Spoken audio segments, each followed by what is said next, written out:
Avec un petit peu de retard, nous allons ouvrir ce conseil communautaire, mais certains ont mis un petit peu plus de temps pour venir. Alors, pour commencer, Madame Bertrand donne pouvoir à Monsieur Charpentier, Monsieur Edouin à Monsieur Bonin, Madame Le Goff à Madame Thibault, je vais l'approcher, c'est bon, Monsieur Gauvreau à Monsieur Marcheteau, Madame Baudry à Monsieur Barré, Monsieur Alétru à Madame Jadot, Monsieur Pelot donne pouvoir à Madame Peigné, Monsieur Froment donne pouvoir à Madame Barrault, qui n'est pas arrivée pour le moment, mais qui ne devrait pas tarder. Monsieur Lamy donne pouvoir à Monsieur Dénéchaud, et puis Monsieur Barbeau donne pouvoir à Monsieur Sautreau. Donc voilà pour les pouvoirs pour aujourd'hui. En secrétaire de séance, alors on avait en proposition, mais alors j'ai pas été vigilante de savoir ce qui était là. Fabienne Parpaillon, je ne sais pas si elle est là. Si Fabienne est là, Martine Joly, elle est là aussi, ou Émilie Gaborio, je ne sais pas, qui n'est pas là. Ouais. Martine, ok, parfait, merci beaucoup. Donc on y va. Le premier point, l'approbation du procès-verbal de la séance du 21 décembre 2023. Y a-t-il des questions? Non? Pas d'observation? Très bien, merci.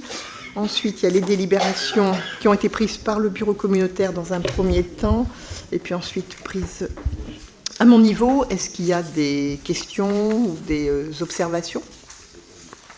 Non? Parfait. Eh bien, écoutez, on va rentrer dans le vif du sujet rapidement. Et le premier point, donc, qui est notre débat sur le PLUI. Vous savez, la question du PLUI qui est toujours fondamentale. C'est-à-dire, quel territoire voulons-nous pour demain?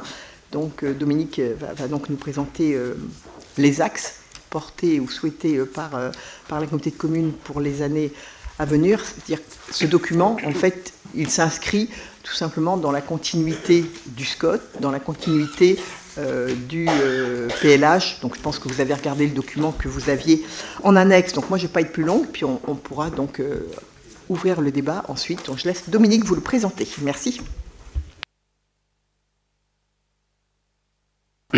Pardon. Oui, donc ce soir, on a le débat d'orientation concernant le projet d'aménagement et de développement durable, donc le PADD du PLUI. Je suis accompagné bien sûr de Guillaume, que vous connaissez tous, qui éventuellement peut intervenir s'il y a nécessité. N'hésitez pas, je pense qu'au fil de l'eau, c'est peut-être bien de porter vos questions, si vous en avez besoin. Ça permettra effectivement de répondre tout de suite. Bien sûr, donc, on va ouvrir ce débat. Ensuite, on le clôturera pour après le soumettre, bien évidemment, prendre acte, effectivement, des échanges que nous aurons eus. Donc, le PADD, c'est un acte politique, avant tout, avant la phase, on va dire, plus technique des choses. Il trouve sa déclinaison au travers, bien sûr, des écrits, après, graphiques, et puis aussi ce qu'on appelle les EAP, des opérations d'aménagement de programmation, qui sont des pièces, ensuite, qui seront opposables. Donc, pour aller, on va être assez succinct quand même. On va reprendre. Vous avez eu, bien sûr, en annexe, vous avez eu les 23 pages que comporte ce PADD. Il n'est pas, bien sûr, c'est concis. C'est pas le document global, mais ça reste quand même.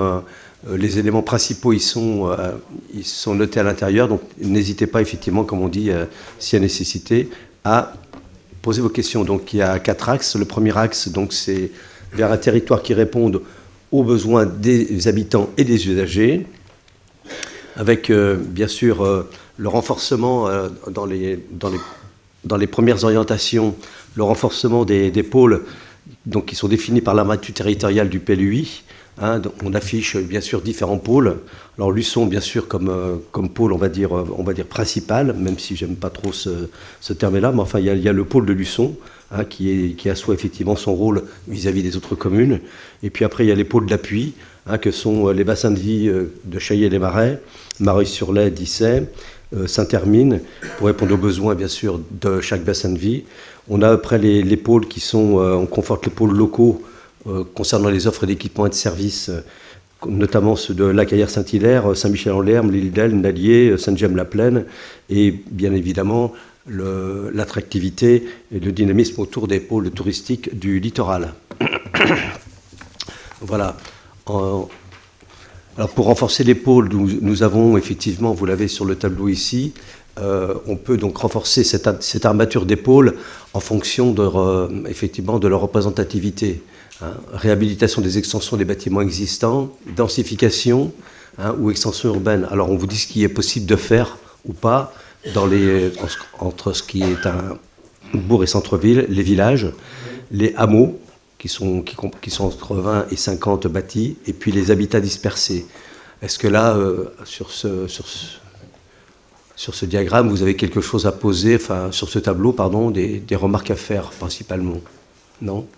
Donc on voit bien, effectivement, ce renforcement des pôles, qui est une nécessité concernant notre document. Non, il n'y en a pas vraiment. Pas de questions là-dessus. Guillaume, est-ce qu'il y a de précisions à apporter? Non. Ok. Donc on va passer à la slide suivante. Donc on renforce à travers ces pôles, bien sûr, l'offre de commerce et des services au sein de ces polarités qui sont identifiées par la mature territoriale.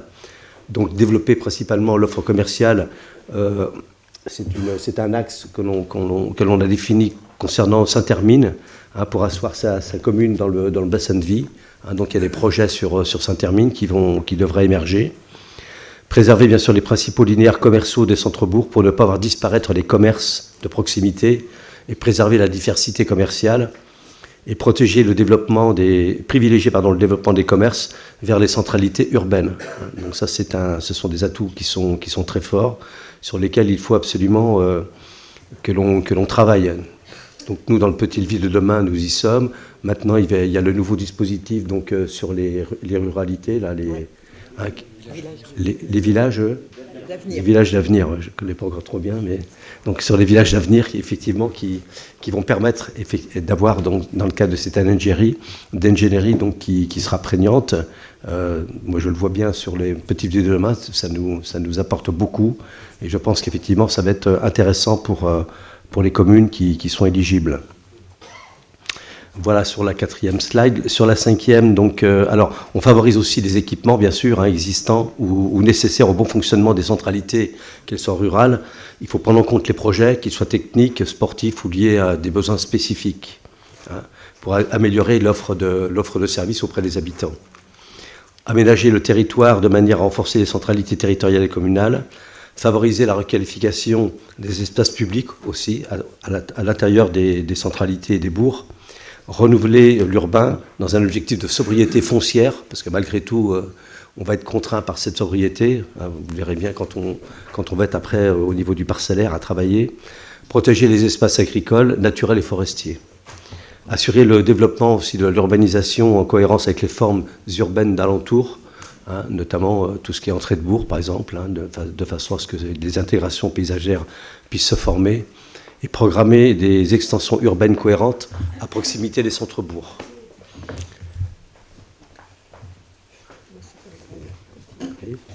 D'accord. Non, sur la 5e slide, donc, on préconise effectivement de favoriser le maintien et le développement des équipements, en particulier les communications numériques. À travers ces communications, je pense qu'on parle principalement du développement de la fibre. Fibre et 5G. Et puis 5G aussi, dans les zones qui sont, on va dire, très limitées. La fibre aujourd'hui, moi je sais que sur Luçon, elle est quasiment maintenant à 99% mise en place. Il n'y a plus que personne de se raccorder, enfin tout le monde est raccordable quasiment, par une ou deux rues, je crois.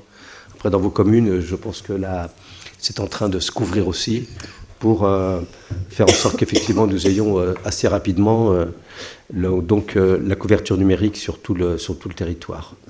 Voilà, donc ça fait partie aussi des choses qu'il faut qu'on favorise. Pas de remarques non plus? Non? Bien.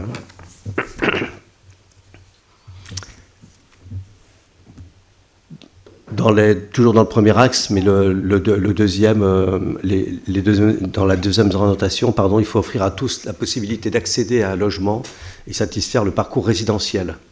Donc, bien évidemment, là, la difficulté, c'est d'accéder à un logement en Sud-Vendée. On le voit bien aujourd'hui. Vous avez des demandes, vous, dans vos communes. Nous en avons aussi sur nos communes quasiment tous les jours. Il est aujourd'hui très difficile de se loger sur le territoire, malheureusement. Il y a un manque d'offres, dans un premier temps, par rapport à la diversification des produits qui sont proposés. Et on a des orientations d'aménagement à faire. Sur le secteur littoral et rétro-littoral, il faut qu'on évalue aussi au niveau des résidences secondaires, il faut qu'on capte l'offre pour qu'elle soit effectivement possible. Donc ça devient plus compliqué. Cette problématique est d'autant plus vérifiée sur les communes rétro-littorales qui subissent complètement cette dynamique et voient les prix de foncier et de logement qui s'envolent. Donc voilà, il faut qu'on travaille là-dessus. On a par contre pas suffisamment de logements sociaux sur notre territoire, semble-t-il. Aujourd'hui, on est à 8%.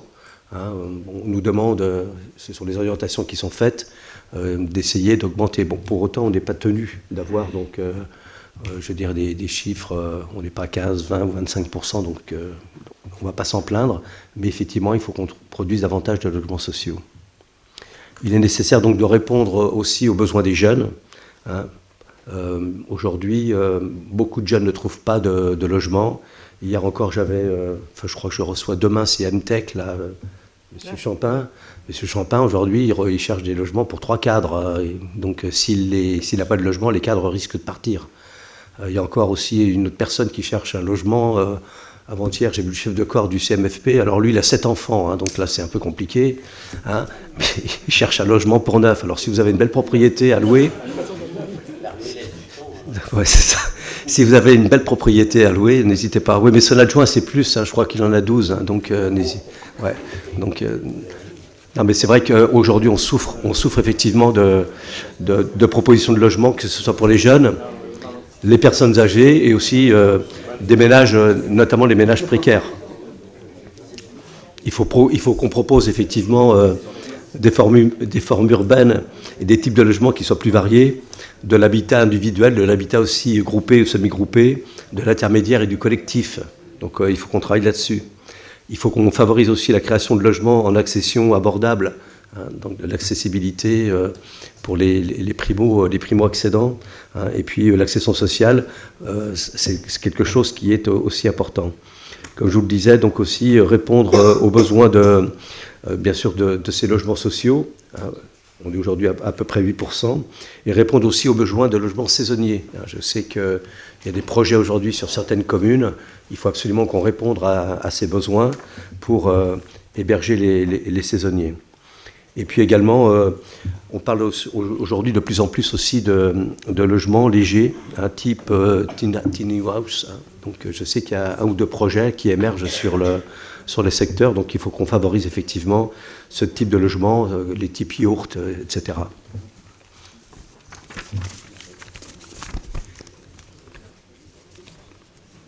D'ailleurs, ça fait écho à ce qu'on a fait, la conférence de presse qu'on a fait cette semaine. Tu parles des logements saisonniers. Oui. Je ne sais pas, pour ceux qui n'ont pas vu, on a fait une conférence de presse cette semaine sur le logement temporaire chez l'habitant, qui ne répondra pas à tout, mais qui est quand même un plus pour aider les jeunes qui chercheraient à se loger, les stagiaires, enfin voilà. Alors on dit que c'est de 15 à 30 ans, c'est le cas. Je fais juste un aparté, 15 à 30 ans. Alors, il y a un âge où on est autonome, mais je pense particulièrement aux jeunes de 15 à 18 ans où les parents pourraient être un peu frileux, parce que c'est pas simple. C'est vrai que loger chez l'habitant, c'est rassurant, et pour le jeune, et pour la parent, pas les parents. Mais enfin, on sait que l'habitat, de toute façon, dans un volet plus large, c'est le point noir à travailler. Bien, on va continuer. Donc, pour répondre toujours aux besoins des habitants, effectivement aussi, il faut qu'on puisse. Là, on est sur les mobilités, bien évidemment. Il faut qu'on travaille sur ces problématiques qui sont maintenant bien connues de nous tous. Donc, le but étant de renforcer effectivement les mobilités douces sur l'ensemble des territoires à travers des modes actifs avec mise en place de schémas, renforcer les liaisons douces cyclables entre les bourgs et les communes rurales et les pôles identifiés. continuer le développement des modes doux dans les communes littorales, en lien avec la dynamique touristique, notamment, à travers les pistes cyclables, et puis même intramuros, hein, parce qu'aujourd'hui, il faut absolument qu'on sécurise toutes nos voies, notamment dans les zones touristiques. Renforcer les cheminements doux du quotidien au sein des communes, en prévoyant des voies dédiées, et puis prendre en compte les circulations agricoles pour limiter les conflits d'usage aussi. Il faut qu'on prévoie plus de place pour les piétons et les cyclistes dans les futurs projets d'aménagement. Sur Luçon, ça y est, on va mettre en place la zone 20 et les zones 30, surtout les zones 20. Travailler sur le renforcement de l'offre de transport en commun en lien avec les collectivités qui sont concernées.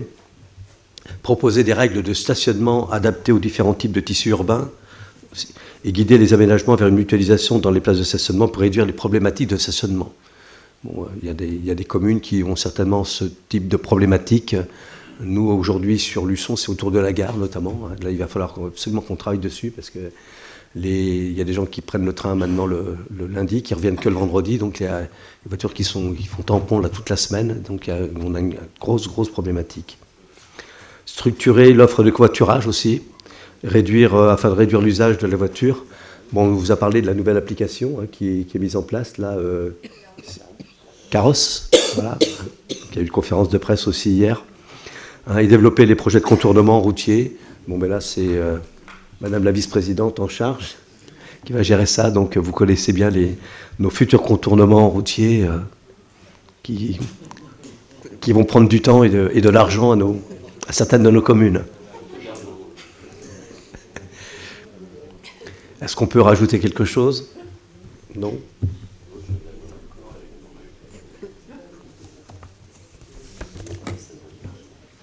Maintenant, on passe au deuxième axe. Donc, le deuxième axe, c'est vers un territoire qui consolide ses atouts et affirme ses ambitions.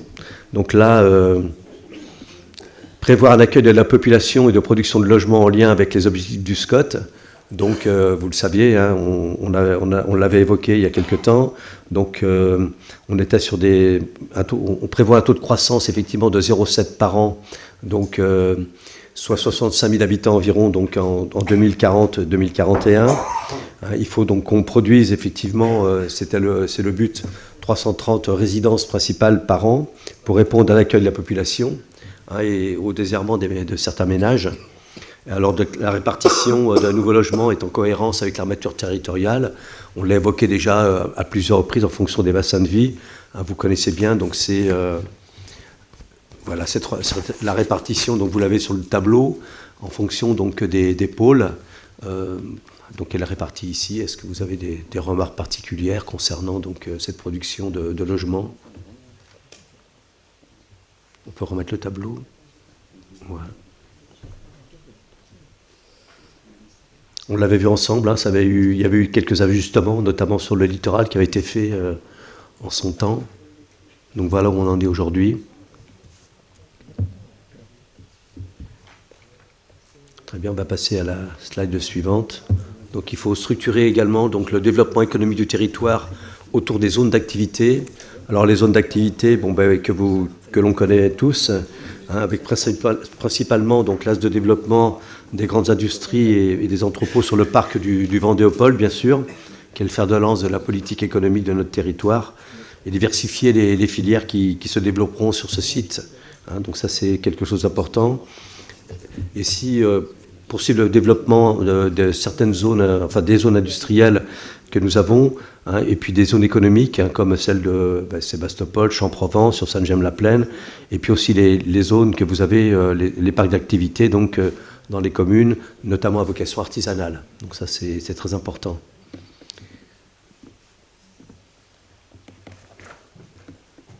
Il nous faut aussi permettre d'autoriser les équipements et les services nécessaires au bon fonctionnement sur la zone du Vendéopole, notamment, avec par exemple les équipements donc, sur la petite enfance, les modes doux, on en parlait tout à l'heure, et tout ce qui est communication également via l'électronique.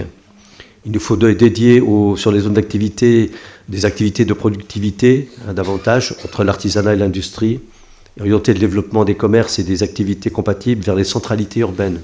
Donc les commerces en centralité et sur les zones plutôt, bien sûr, comme industrie et puis artisanat. Bon, ça, c'est aujourd'hui dans le SCOT. Hein. Il nous faut encadrer le développement des zones commerciales, tendre vers une mixité fonctionnelle de ces espaces et travailler à l'optimisation et la valorisation des zones commerciales existantes, notamment par la végétalisation de ces espaces, la mutualisation des places de stationnement aussi, et la qualité architecturale et paysagère, hein, l'attractivité aussi des dessertes, les aménagements aussi. Vous savez, maintenant sur les parkings, on met des ombrières. Hein, voilà, donc tout ça, il faut qu'on le prenne bien en compte dans nos restructurations et dans nos structurations donc de nos zones économiques. Il nous faut travailler aussi sur la qualité visuelle et l'intégration de nos zones, notamment intégration paysagère, hein, avec les plantations de haies, de végétaux, hein, notamment autour des parkings. Beaucoup de parkings maintenant qui sont enherbés, hein, davantage, hein, vous le savez. Maintenir et développer aussi des activités liées à la mer, hein, autour de ces activités économiques, principalement donc tout ce qui a trait au tourisme nautique, hein, au port, les aménagements, et puis en maîtrisant les conditions donc, de ces espaces, de façon effectivement à ce qu'il reste des espaces que l'on nomme sensibles. Voilà. On continue. Il nous faut ensuite conforter, maîtriser les dynamiques touristiques. Hein. On commençait à en parler il y a quelques instants. C'est vrai que l'importance économique touristique, elle est prégnante sur notre territoire et les besoins d'aménagement en découlent. Hein. Ça, c'est notoire, surtout sur le littoral. Hein. À titre d'exemple, sur les communes littorales, près d'un emploi sur deux est lié à l'activité touristique. Il faut quand même le savoir. Il faut permettre la montée en gamme des équipements touristiques que nous avons sur le littoral et favoriser le prolongement de la saison également. Les saisonnalités sont beaucoup plus longues aujourd'hui. On a la chance ou la malchance, je ne sais pas, d'avoir une saisonnalité qui sont beaucoup plus longues. Et tout à l'heure, on parlait de logement saisonnier. C'est vrai que je ne sais plus avec qui, je parlais avec un maire il y a 2 ou 3 jours et je disais, oui, c'est vrai que l'été, on a par exemple des lycées qui pourraient héberger des jeunes. Mais en fait, elle me dit, mais non, ça ne suffit pas parce que la saisonnalité commence dès le mois d'avril et se termine maintenant au mois d'octobre. Donc il faut absolument qu'on puisse permettre d'avoir des logements pour nos saisonniers. Beaucoup de jeunes aujourd'hui, quand on les questionne, travaillent l'été au bord de la mer et puis l'hiver, ils sont à la montagne. Hein, ils font des pleins temps comme ça. Hein. Il faut développer une offre touristique d'hébergement sur le littoral aussi, parce que donc il y a la saisonnalité donc en rétro-littoral, mais également sur le littoral. Favoriser les spécificités touristiques du littoral. Hein, notamment aussi le littoral, la vallée du Lay, le marais Poitevin, hein, qui est aussi qui fait partie de nos valeurs touristiques qu'il faut bien évidemment mettre en valeur et préserver. Les réserves naturelles aussi, le bocage et le patrimoine bâti. Hein, donc ça c'est très très important. Et valoriser donc les liaisons pédestres et cyclables du territoire avec tous les systèmes donc de systèmes de transport vélo que nous avons à travers la Vélodyssée, le vélotourisme, Vendée Vélo. On a la Vélo Française également, donc effectivement, continuer à favoriser le développement de ces liaisons.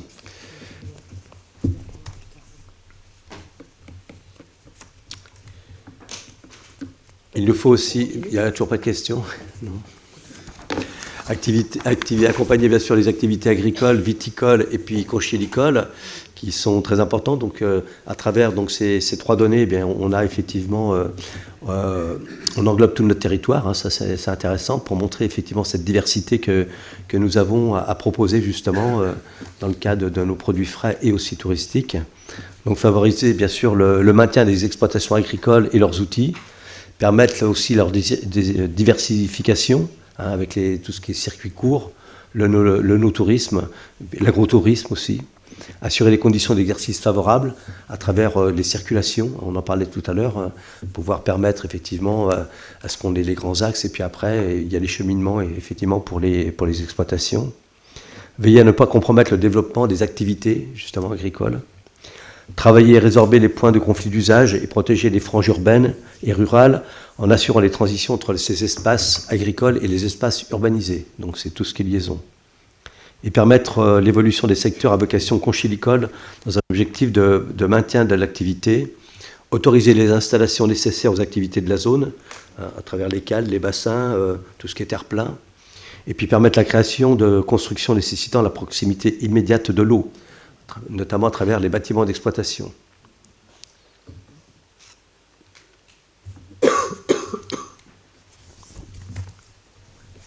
Troisième axe, vers un territoire qui s'inscrit dans l'anticipation des dérèglements climatiques.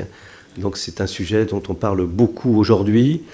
Effectivement, il faut maîtriser l'urbanisation dans des conditions permettant de prévenir les risques, d'éviter leur aggravation. Donc on se situe effectivement sur aujourd'hui de nombreux risques qui sont naturels, mais notamment celui qui est le plus prégnant pour nous, ce sont les risques d'inondation par la submersion marine sur les communes du littoral, mais aussi les communes du rétro-littoral, par des débordements de cours d'eau le long du Lay, de la vallée du Lay et également du marais Poitevin. Par les ruissellements aussi des eaux, je pense qu'Arnaud pourrait en parler mieux que nous, et puis Jam également, les eaux pluviales, et les remontées des nappes dans ces mêmes secteurs. Donc effectivement, on est quand même sur un territoire sur lequel il faut qu'on prenne des mesures, puis qu'on anticipe effectivement donc ces dérèglements climatiques. Le PLUI doit apporter effectivement des solutions par rapport de façon à atténuer ces incidences quand elles se révèlent. D'autre part aussi, on est concerné quand même par quelques risques, par des risques technologiques, qui soient industriels, risques de barrage aussi, transport de matières dangereuses.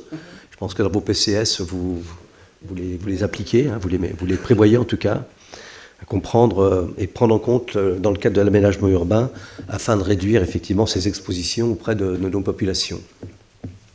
Donc les orientations, c'est concernant les risques d'inondation, notamment les submersions marines et risques de phénomènes météorologiques extrêmes.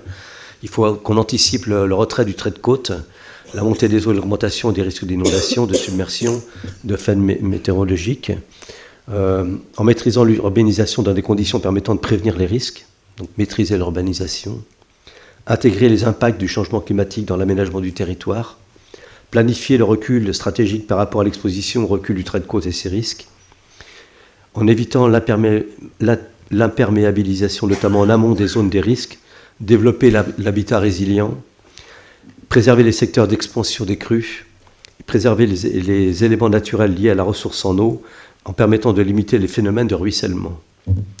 Voilà, il faut aussi qu'on s'attache aussi aux mouvements de terrain, apporter une vigilance particulière sur ces mouvements de terrain et sur les constructions dans les zones, avec un aléa de retrait de gonflement des argiles notamment, et sur les risques technologiques dont on parlait tout à l'heure, prendre en compte les risques technologiques, notamment industriels, transport, matières dangereuses.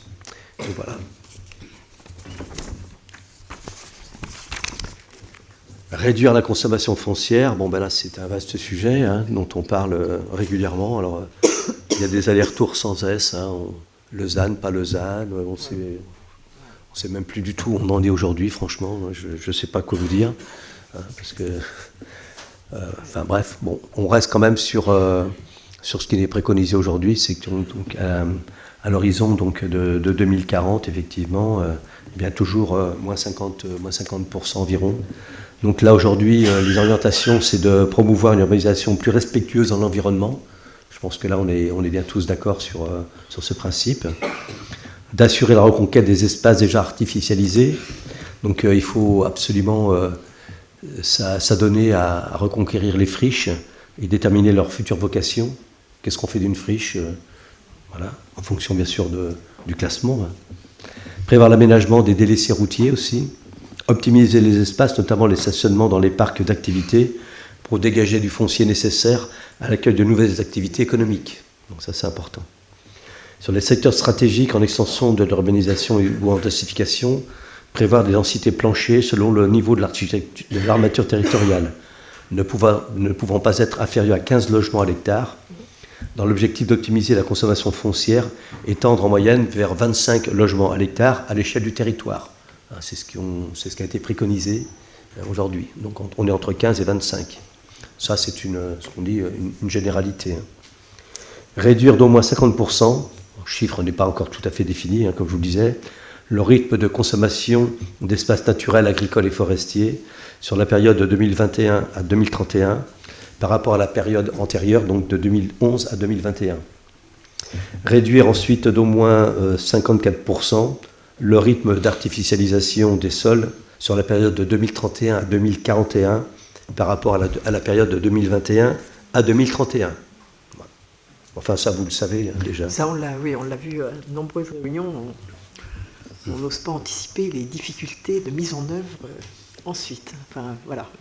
Difficultés sur nos territoires plutôt ruraux, de se dire qu'en fait, on va devoir appliquer les mêmes règles que sur des territoires beaucoup plus urbanisés, et qu'aujourd'hui, c'est des règles qui sont généralistes et générales pour tout le monde. Et c'est un petit peu dommage, sans doute, et on peut se le dire, qu'on ne prenne pas en compte les dynamiques de territoire. Voilà. On est sur des chiffres très standardisés qui s'appliquent pour tout le monde. Et voilà. Mais on l'a tous vu déjà quand même de nombreuses fois.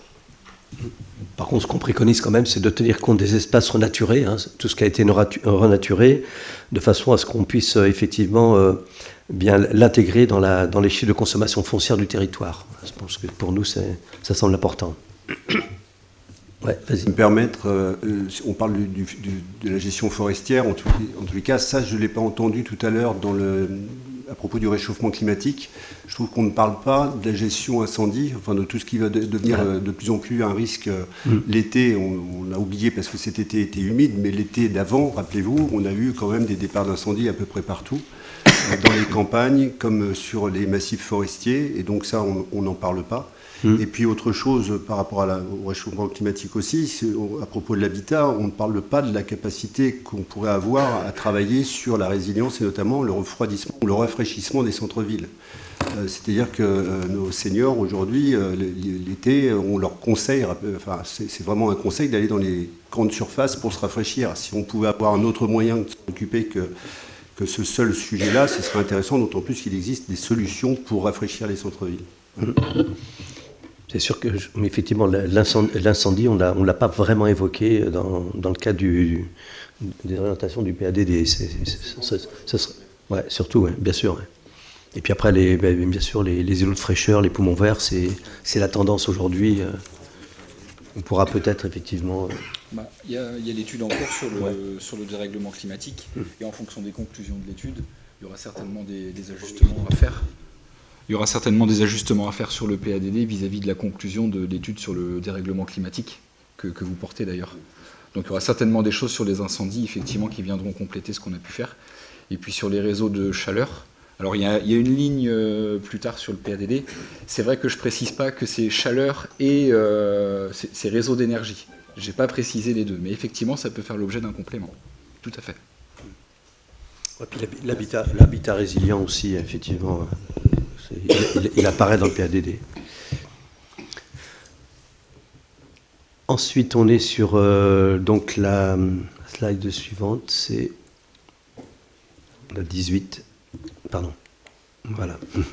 Augmenter la production d'énergie renouvelable et diminuer la consommation d'énergie. Hein.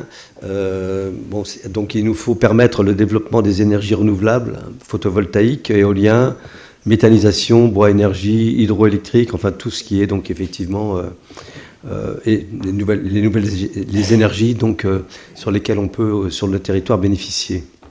Permettre de prioriser le développement des énergies renouvelables sur les espaces artificialisés, notamment les toitures, hein, c'est ce que je disais tout à l'heure, les parkings, les friches, les anciennes carrières, les plans d'eau artificialisés.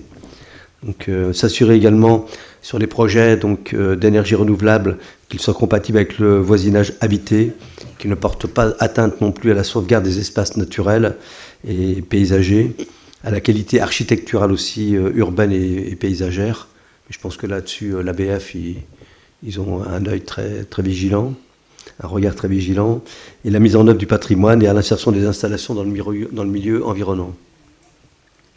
Il nous faut également permettre le développement des projets de bois énergie en intégrant la ressource locale et la protection des boisements existants. Bon, on n'en a pas tant que ça sur notre territoire, mais bon. Permettre la rénovation thermique et la production d'énergie renouvelable sur le bâti existant en veillant, le cas échéant, à ne pas porter atteinte à la qualité des sites et des paysages. Voilà, et favoriser la conception bioclimatique des aménagements de construction pour participer à la maîtrise des consommations d'énergie et au confort des habitants et des usagers. Voilà, donc tout ça c'est lié bien évidemment avec le PCAET, hein, mais Je ne vais pas vous en faire le détail.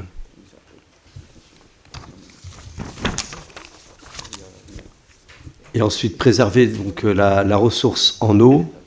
Donc le constat, effectivement, c'est qu'il nous faut assurer l'adéquation entre les capacités d'approvisionnement en eau potable et les objectifs de son développement, assurer pour les communes dotées d'un assainissement collectif des capacités de collecte et de traitement des eaux usées suffisantes avant l'ouverture à l'urbanisation de ces zones. Donc effectivement, on met en place des assainissements collectifs en fonction, bien évidemment, de ce que l'on produit, pour pouvoir être traité de belle façon et avoir effectivement le plus de qualité en sortie de station. Limiter l'imperméabilisation des sols et prioriser les gestions alternatives des eaux pluviales dans les projets d'aménagement. Et limiter les rejets polluants urbains dans les milieux naturels pour ne pas dégrader les masses d'eau. Ça, c'est notoire. Est-ce que vous avez des remarques là-dessus? Non? Ok, très bien. Le quatrième axe, donc, c'est vers un territoire rural aux richesses préservées, socle de l'identité du Sud-Vendée littoral. Donc, effectivement, c'est s'appuyer sur les 4 structures existantes du paysage de notre communauté de communes. Donc, mettre en valeur les cours d'eau, les plans d'eau sur notre territoire, autant les cours d'eau structurants que les cours d'eau secondaires, les plans d'eau majeurs et également les canaux. Maintenir et renforcer les stratégies propres à chaque grand passage, à chaque grand paysage. Paysage de mer, paysage de sable, paysage d'argile, de calcaire et paysage de schiste. Donc en fonction effectivement de notre géographie. Il nous faut aussi valoriser les vues. C'est important. Les vues qui offrent des points de vue identitaires sur le paysage, sur le territoire, que ce soit à travers les points de vue du quotidien et ceux qui sont dits majeurs, qui mettent en valeur donc effectivement notre territoire, donc notamment au travers des belvédères. Préserver la qualité urbaine à travers les bourgs et les villages, afin de respecter l'identité du territoire et inscrire les entrées de ville dans une démarche de valorisation et d'intégration paysagère et environnementale. Ça, on l'a évoqué déjà tout à l'heure. Préserver les trames boisées que constituent les richesses végétales, arbres du territoire, patrimoine des haies boscagères et des canaux, patrimoine de boisement dans les plaines, patrimoine végétal et dunaire et au-delà, bien sûr pour le littoral. La protection des parcs et des ensembles boisés existants, qui doit aussi, bien sûr, nous intéresser. Il nous faut préserver les espaces remarquables et caractéristiques du littoral, notamment les milieux dunaires, les espaces palustres et les estuaires. Et ne pas porter atteinte à la qualité des paysages depuis le littoral jusqu'aux 12 milles nautiques. Ça, je pense que ça avait été déjà évoqué, notamment par la commune de La Tranche.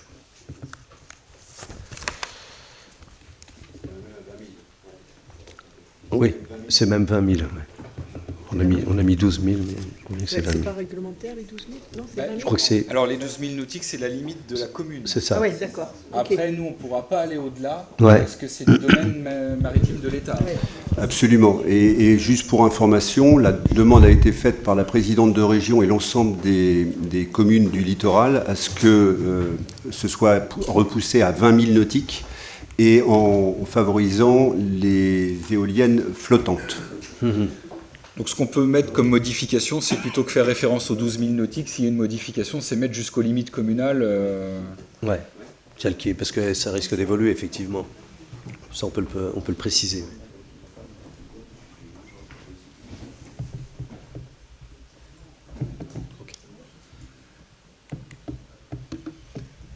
Ensuite, un patrimoine bâti à protéger. Donc, bien évidemment, il faut qu'on protège nos patrimoines, qu'ils soient religieux, habités ou patrimoine fonctionnel, qui retracent l'histoire de notre territoire. Donc, conforter la protection et la mise en valeur du patrimoine déjà reconnu. Bon, sur Luçon, on a ce qu'on appelle une SPR, donc le périmètre autrement des monuments historiques dans les communes, et rechercher une cohérence entre les réglementations de ces différents périmètres et le PLUI. Identifier et préserver les éléments de petit patrimoine aussi, qui sont importants. Il n'y a pas de petit patrimoine, il y a le patrimoine. Voilà, de façon à ce qu'on soit dans une logique identitaire et aussi une qualité dans le cadre de vie de notre territoire. Faire des continuités écologiques la colonne vertébrale du territoire. Donc protéger les réservoirs de biodiversité complémentaires, s'assurer la non-fragmentation supplémentaire des corridors écologiques de la trame bleue et verte et veiller à préserver les corridors existants. Protéger les boisements importants, les zones humides, les cours d'eau, les zones de marais, qui sont nécessaires au fonctionnement de la trame verte et bleue. S'assurer la préservation des milieux naturels relictuels, tels les prairies sèches, les prairies subatlantiques et les communaux. Préserver les coupures d'urbanisation aussi, les espaces remarquables, en application avec la loi littorale, et protéger bien sûr le patrimoine naturel remarquable, les vieux boisements, les arbres remarquables, les étangs, les haies, les marais, les milieux rituels, sans sanctuariser bien sûr l'ensemble des composantes écologiques du territoire. Voilà, et ensuite, il nous faut absolument aussi différencier donc les différents niveaux de protection en fonction des entités paysagères, hein, donc les marais, la plaine et le bocage, hein, on fait bien la différence, hein, tout en priorisant bien sûr la protection des linéaires, hein, sur ces différents niveaux de protection. Proscrire l'urbanisation dans les réservoirs de biodiversité majeurs, sauf projet d'intérêt collectif éventuellement, compatible avec le maintien des fonctionnalités.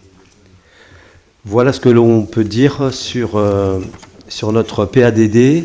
Est-ce que vous aviez donc des remarques particulières, des choses à ajouter? Si c'était qu'on a quelques remarques. Je pense que voilà, enfin, merci, on a essayé de balayer, mais c'est vrai que c'est important d'avoir vos remontées, bien sûr, votre avis, ou si on a fait des oublis, on l'a travaillé ensemble déjà quand même sur des réunions publiques, mais voilà, hein, ce document, c'est quand même un document qui va nous permettre d'approfondir sur le plan local de l'urbanisme.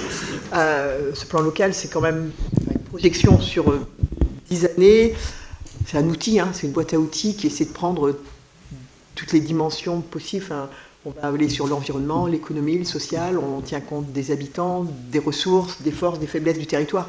Donc voilà, donc PADD, c'est la première étape pour continuer à travailler sur ce PLUI avec, je vous rappelle, toujours le même objectif dans la tête, c'est de pouvoir y parvenir avant fin 2025.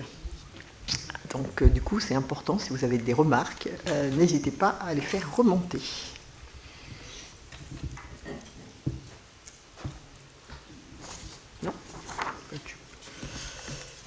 Non. Bien. Okay, donc on va dire que le débat a eu lieu. On vous propose donc de clore le débat, hein, sur donc le PADD, et on vous demande de prendre acte donc sur les échanges qui ont eu lieu, hein, et de dire que la tenue de ce débat est formalisée donc à travers cette délibération. Voilà. Donc maintenant c'est aux communes donc de se saisir effectivement du PADD, de le présenter à vos conseils vos conseils municipaux, pardon. Oui. Voilà, dans un certain, je crois que c'est un délai de 2 mois, non, c'est ça? Alors, en fait, vous n'avez pas forcément de délai particulier, il faut le faire 2 mois avant l'arrêt du projet. Avant l'arrêt du projet, oui, c'est ça. Et je suis bien sûr à votre disposition si vous avez des besoins de présentation. Alors, aller dans les 43 communes, ça va être un peu compliqué, je pense. Ça ne sera pas en même temps. Hein. Ça fait 43 soirées, Guillaume. Oui. Non, merci Guillaume de votre présence pour merci, nous éclairer, et puis Sandrine que j'ai aperçue qui était là-bas aussi. Bon, auquel cas, si c'est clos, on passe au sujet suivant qui reste pour Dominique, qui est le droit de préemption, un sujet qu'on aborde régulièrement à chaque conseil communautaire. Je vais aller assez vite, oui, effectivement, c'est donc le droit de préemption urbain de l'EPF, hein, donc à l'EPF pour la commune de Léroux. Ça concerne effectivement, donc Léroux a sollicité l'intervention donc de l'EPF pour une mission d'étude, hein, sur la réalisation d'un projet de revitalisation du centre-bourg. Le périmètre d'étude donc se situe dans le centre-bourg sur une superficie totale donc de 2836 m².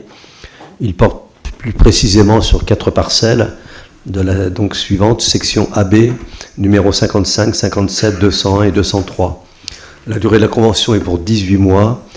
Donc, la commune de l'Héroux souhaiterait qu'effectivement que soit délégué à l'EPF l'exercice de droit de prévention urbain sur le secteur donc, qui vient de vous être présenté. Donc, il est proposé donc, de déléguer l'exercice de droit de prévention urbain à l'EPF donc, sur les parcelles précitées, et ce pour la durée de la convention. Avez-vous des remarques particulières, Cédric? Déjà. C'est ça. Très bien, on le soumet à votre vote. Qui est contre? Qui s'abstient? Donc, votez à l'unanimité, merci. La délibération suivante, donc, c'est bien sûr le retrait de la délégation d'exercice du droit de prévention urbain à la commune de l'Héroux sur le secteur d'intervention. Donc, on est sur le même secteur.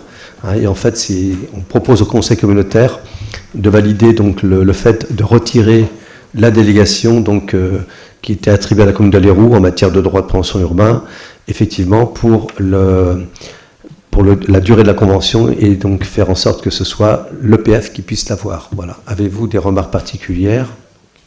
Donc je soumets votre vote. Qui est contre? Qui s'abstient? Votez à l'unanimité, je vous en remercie. Et le quatrième point, donc c'est un avis de renouvellement de la concession des plages sur la commune de Latranche-sur-Mer. Donc Latranche-sur-Mer demande donc le renouvellement pour 12 ans, donc du 1er mars 2025 au 14 mars 2037, de la concession du domaine public maritime naturel des plages de la Terrière, du corps de garde, de la marine, générale,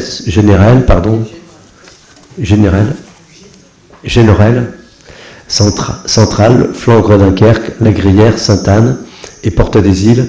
Donc la concession des plages représente une superficie d'environ 61,5 hectares et un linéaire d'environ 9 km. Et les installations et les équipements occupent une superficie d'environ 1 hectare et un linéaire d'environ 500 mètres, soit moins de 20% de la superficie et du linéaire des plages. Donc, considérant que la concession des plages n'est pas susceptible d'avoir des incidences pendant ou après la réalisation ou pendant la durée de la validité du document de planification sur l'état de conservation des habitats naturels et des espèces, on vous demande d'émettre un avis favorable donc au renouvellement de la concession des plages à la commune de Latranche-sur-Mer pour les 12 années qui viennent, à moins que quelqu'un veuille les prendre à sa charge. Oui, tu peux. Il n'y a pas de remarque. Je ne sais pas si il y a un représentant de Latranche. Oui, je n'ai pas vu, pardon. Oui, il n'y a pas de remarque particulière.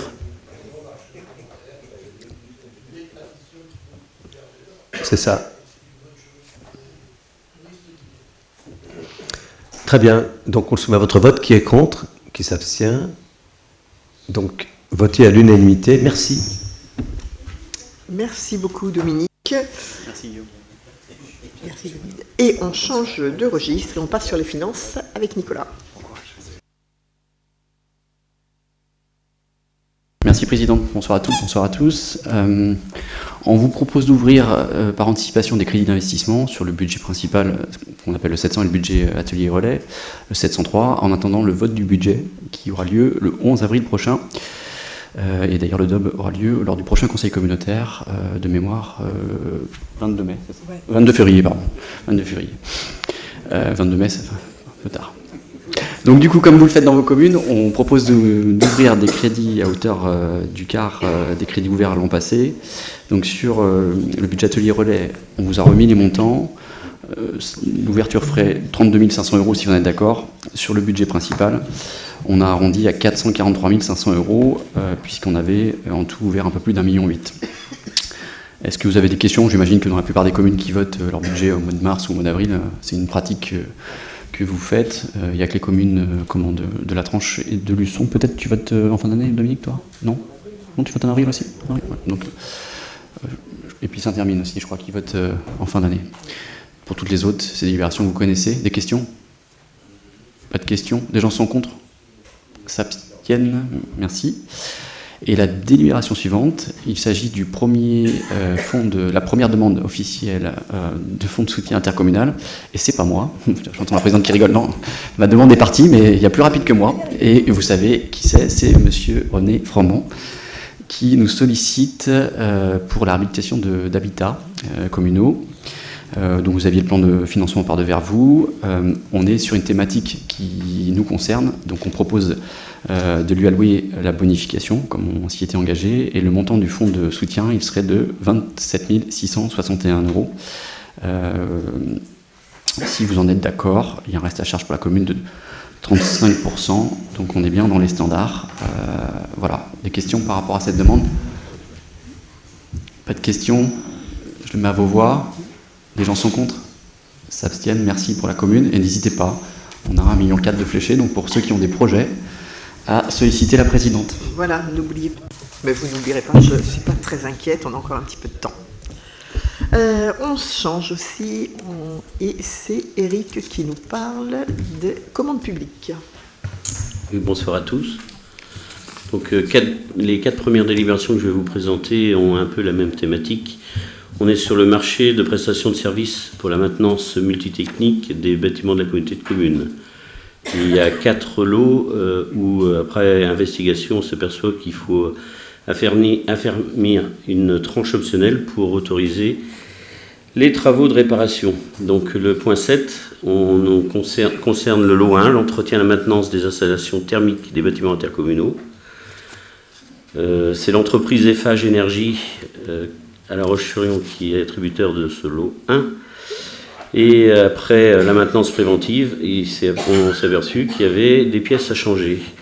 Donc pour permettre l'entretien et le changement de ces pièces, il convient donc d'affermir la tranche optionnelle numéro 1 du marché afin de procéder au dépannage des installations. Donc le montant par an est estimé à 16 000 €. Donc en fonction des pièces qui lâcheront, on pourra piocher dans ce budget. Donc pour le lot 1, y a-t-il des questions, des précisions? Donc je vous propose de passer au vote et d'affermir la tranche optionnelle numéro 1 pour le lot 1 à l'entreprise Eiffage Énergie, d'autoriser Madame la Présidente de signer toutes les pièces et puis les dépenses correspondantes sont inscrites au budget de l'exercice concerné. Qui est contre? Qui s'abstient? Merci. Donc le point 8, c'est la même chose, mais on est avec le lot 2. Et le lot 2 correspond à la vérification réglementaire, la maintenance des dépannages, des portes sectionnelles et les niveleurs hydrauliques. Donc même principe. Par contre, il y a une coquille dans la délibération. Dans le rappel des faits, c'est pas le lot 1, mais ça devient le lot 2. Si Stéphanie. Et les 2 autres délibérations ont la même erreur aussi. Donc c'est l'entreprise Portis Division d'Otis qui est titulaire de ce marché. Et le montant pour les travaux estimés par an, on est sur 2 500 €. Y a-t-il des questions, des précisions? Donc, je vous propose de passer au vote et d'affermir cette tranche optionnelle pour le dépannage des portes sectionnelles et niveleurs hydrauliques pour un montant de 2 500 €. D'autoriser Madame la Présidente à signer toutes les pièces inhérentes à ce nouveau marché et les dépenses sont inscrites évidemment au budget de l'exercice concerné. Qui est contre? Qui s'abstient? Merci. Point 9, c'est le lot 10, toujours dans la même thématique. Cette fois-ci, c'est la maintenance et le dépannage du matériel de cuisine. Donc on est avec le froid vendéen qui a ensuite, il y a eu un avenant qui a été transféré donc à l'entreprise Erco, aux Achars. Donc même topo, contrôle et puis réparation. Et cette fois-ci, on est sur un montant de 3 000 € par an. Des précisions? Donc je vous propose de passer au vote, d'affermir la tranche optionnelle pour la maintenance et le dépannage du matériel de cuisine pour un montant de 3 000 € par an. Et d'autoriser Madame la Présidente à signer toutes les pièces. Et les dépenses correspondantes sont inscrites au budget de l'exercice concerné. Qui est contre? Qui s'abstient? Merci. Et on en termine avec le point 10 sur le lot 11, maintenance et dépannage du matériel destiné à l'entretien du linge. Donc là, on est avec le Froid Vendéen qui est attributaire de ce lot. Le montant est de 600 €. Des précisions? Toujours pas, je vous remercie. Je n'aurai pas forcément de réponse à vous donner d'ailleurs. Donc, je vous propose d'affermir cette tranche optionnelle, parce que je ne sais pas ce qui est tombé en panne, pour un montant de 600 € par an, et d'autoriser Madame la Présidente à signer tous les documents inhérents à ce marché, et les dépenses sont inscrites au budget de l'exercice concerné. Qui est contre? Qui s'abstient? Merci. Le point 11, alors on est sur une autre thématique, c'est la candidature actée au Fonds Chêne. C'est le lancement du schéma directeur immobilier et énergétique. Donc là, c'était une demande des services bâtiments et on a candidaté justement un appel à projet. Donc la communauté de communes est lauréate du programme acté, c'est l'action des collectivités territoriales pour l'efficacité énergétique à travers des fonds chênes. Autrefois, c'était les fonds merisiers. Tant qu'on ne passe pas aux fruits de ces arbres, c'est plus intéressant. Donc, on est attributaire de ce projet en 2023. Acté, c'est l'action des collectivités territoriales pour l'efficacité énergétique. C'est un programme qui est porté par la Fédération nationale des collectivités concédantes et régies, porteur principal par ses cofinanceurs. Son objectif, mettre à disposition et financer des outils d'aide à la décision pour aider les groupements de collectivités à développer des projets de rénovation énergétique des bâtiments publics dans deux domaines, l'efficacité énergétique et la substitution des énergies fossiles par des systèmes énergétiques performants et bas carbone. Donc, dans l'appel à projet, on était la seule communauté de communes de Vendée à être lauréat, sur 85 lauréats à l'échelle nationale, dont 10 lauréats en région. Donc, dans ce cadre, la communauté de communes, ça va nous permettre de financer un schéma directeur immobilier et énergétique, le SDIE. Donc, pour pouvoir connaître l'état de notre patrimoine bâti, obtenir des indicateurs pertinents pour faciliter l'aide à la décision et prioriser les investissements à réaliser, définir une stratégie de gestion du patrimoine bâti déclinée sur l'ensemble des territoires, élaborer un plan de travaux et d'aménagement correspondant à tous nos enjeux sur plusieurs années. Donc la réalisation de cette étude est estimée à 80 000 € hors taxes. Le programme acté Fonds Chêne nous permet de financer cette étude stratégique à hauteur de 60%. Donc c'était un outil qui a été déjà réclamé depuis quelque temps. On avait essayé de passer et on a vu passer cet appel à projet. Donc on a freiné la recherche de bureaux d'études pour rentrer dans ce cadre-là et bénéficier de ces financements. Oui, tout à fait. Donc, y a-t-il des questions? Là, j'aurais un peu plus de réponses à vous donner, par contre. Eh bien, toujours pas. Tant pis pour moi. Donc, je vous propose de passer au vote et d'autoriser Madame la Présidente à signer la convention de partenariat dans le cadre de la mission en œuvre du programme acté afin de bénéficier de ces fonds alloués. D'autoriser Madame la Présidente à signer toutes les pièces afférentes à ce dossier. Donc on est accompagné aussi par le CIDEV à ce niveau-là. Qui est contre? Qui s'abstient? Je vous remercie. Le point 12, alors c'est une convention de mise à disposition temporaire du parking de la toiture du centre technique intercommunal sur la commune de Luçon en vue de la réalisation et l'exploitation de la centrale solaire photovoltaïque sur les ombrières et la toiture. Donc c'est porté dans le cadre de la construction du centre technique. Alors, petite précision, on a eu la première réunion de programmation de chantier mardi après-midi. Donc toutes les entreprises sont retenues. Le démarrage, on a acté mardi la phase de préparation du chantier qui dure 1 mois et un planning qui va être établi sur une durée de travaux de 10 mois. Donc on peut considérer que fin d'année, on arrivera au terme des travaux. Donc, je me suis égaré. Voilà, donc on va installer des ombrières sur le bâtiment et sur le parking, un champ photovoltaïque, et ça sera porté par la société qui a été créée avec Vendée Énergie, la société Sud Vendée Littoral Énergie, dont Sud Vendée Littoral est actionnaire à 30%. Et ben là, en l'occurrence, on va mettre à disposition le foncier, le bâtiment et les ombrières. il faut signer une convention, et cette convention de mise à disposition sera conclue pour une durée de 25 ans, avec un versement de redevance annuelle à partir du moment où la dernière centrale sera raccordée, d'un montant de 240 € par an. Bon, c'est dérisoire, mais c'est pour marquer le coup. Et sachant que sur la vente de l'énergie, la société Sud Vendée Littoral Énergie participe à 30%. Y a-t-il des précisions à apporter? Donc je vous propose de passer au vote et d'approuver le contenu de la convention mise à disposition temporaire du parking de la toiture du centre technique intercommunal situé à Luçon au profit de la société Sud Vendée Littoral Énergie et d'autoriser Madame la Présidente à signer la dite convention. Qui est contre? Qui s'abstient? Merci. Par contre, dans l'annexe, j'ai noté une chose. La dernière page de l'annexe, la signature, c'est entre la communauté de communes et Vendée Énergie. Et pourquoi il y a marqué pour la commune le maire Laurent G? Vous avez fait une OPA? C'est ça. Oui, je me doutais. Hein. Ben, on ira tirer les oreilles à Olivier.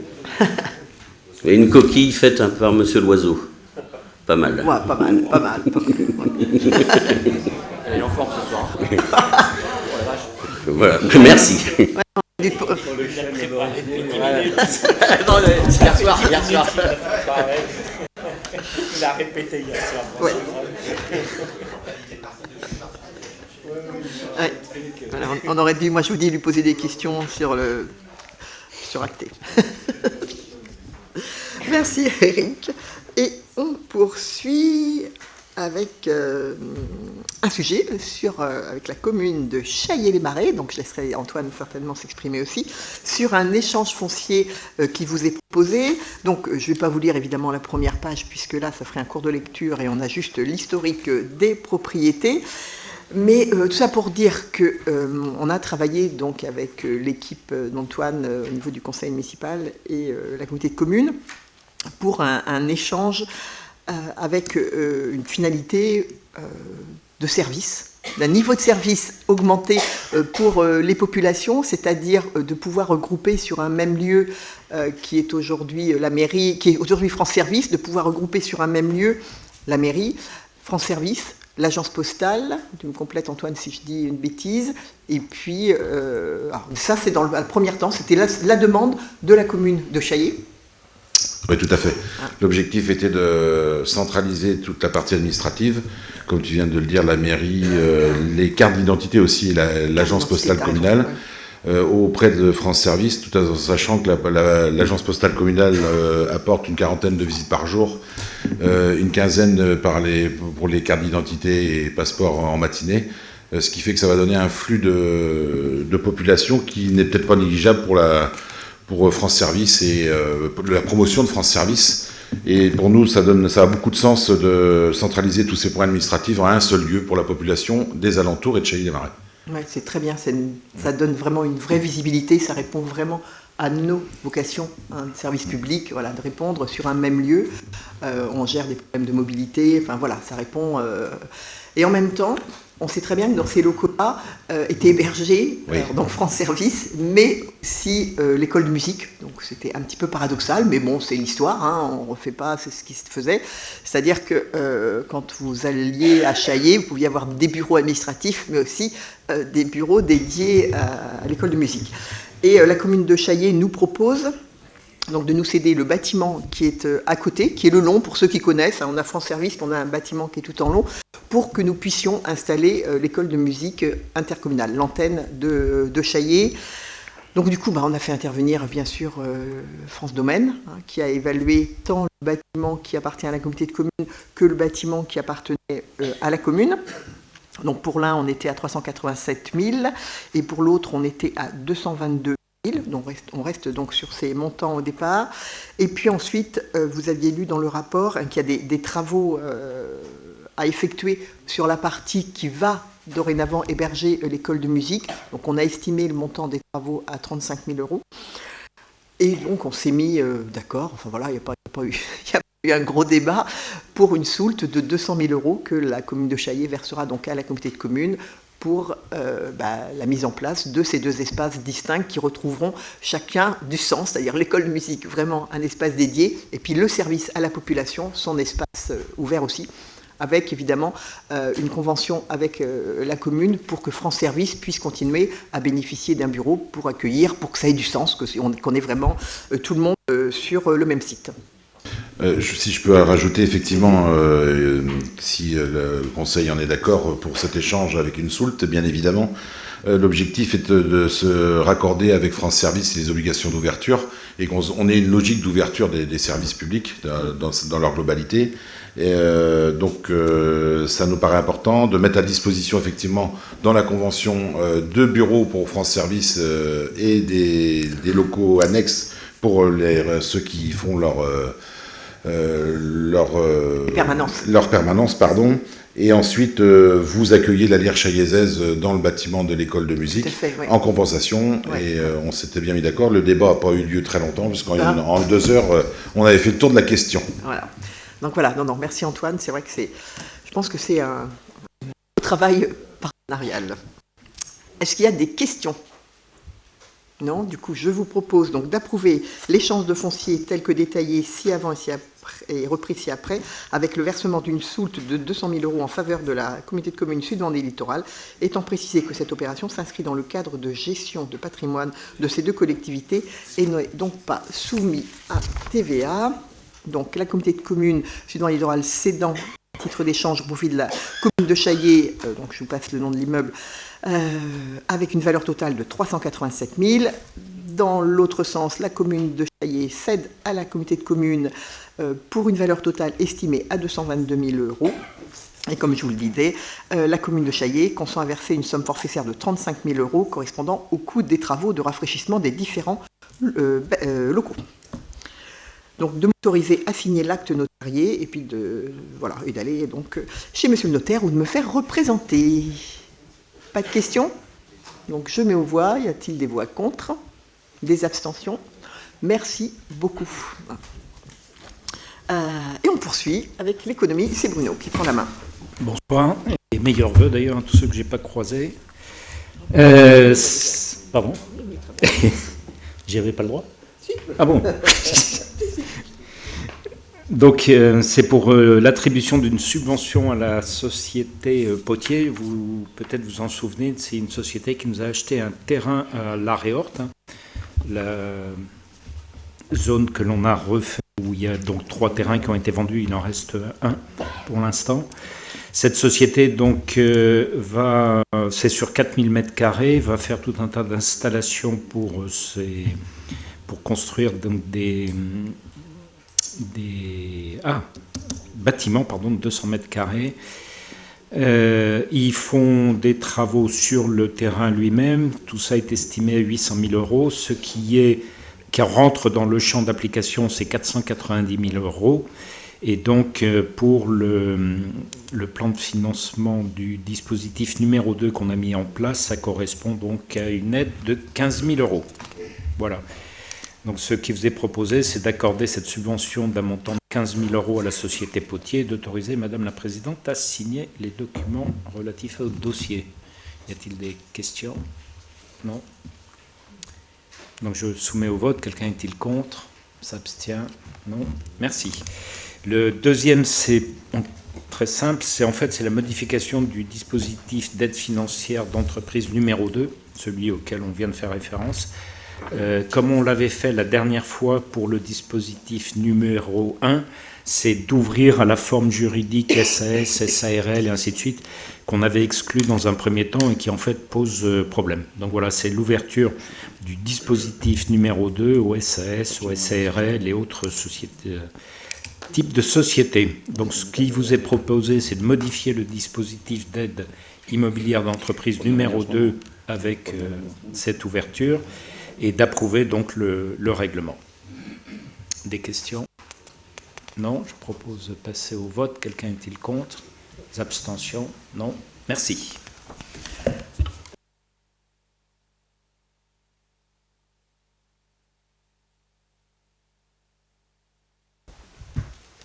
Bon, ça ne s'allume pas. Je vais piquer celui. Si, c'est bon. Ah bon. Ah ben c'est qu'il ne s'allume plus sur le machin. J'ai plus d'écran. Du coup, les deux délibérations suivantes, je vais les prendre puisque René n'est pas là. La première délibération, ça concerne une candidature à l'appel à projet à vélo 3, qui concerne développer le système vélo dans les territoires. Du coup, ce programme, il est d'un budget global national de 37 millions d'euros.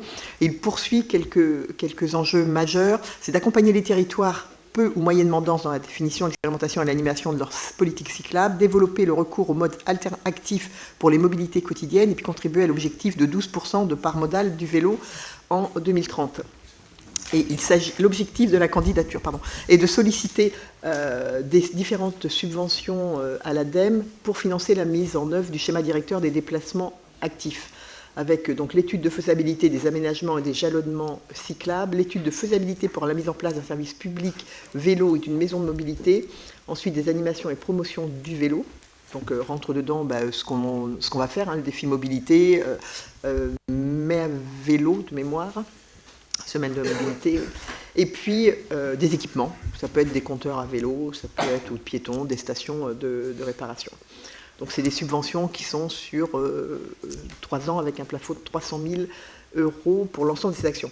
En fait, si on s'inscrit dans cette démarche, c'est aussi parce qu'on avait candidaté pour un autre appel à projet pour lequel on n'a pas été retenu, mais notre projet ou notre dossier était quand même très bien ficelé et plutôt attrayant, donc on s'oriente vers un autre appel à projet pour avoir des financements, pour être actif sur le plan du vélo sur notre territoire. S'il y a des questions, je peux essayer d'y répondre. J'ai regardé le dossier, mais peut-être pas aussi bien que René l'aurait fait.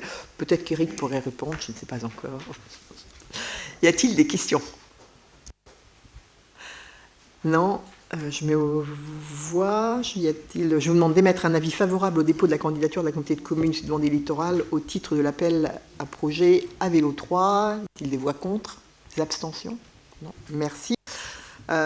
Juste pour vous dire qu'on a une conférence des maires qui va être organisée sur le thème des mobilités, et donc évidemment on parlera du cyclable en grande partie, qui est le 11 mars, si vous pouvez déjà noter la date. Le deuxième rapport, c'est une candidature au Fonds vert mobilité durable. Du coup, il est facile de le dire, parce que je crois que je l'ai dit à peu près à tous les vœux qu'on est sur un territoire rural. Et donc, qui dit territoire rural dit souvent un manque de déplacement collectif.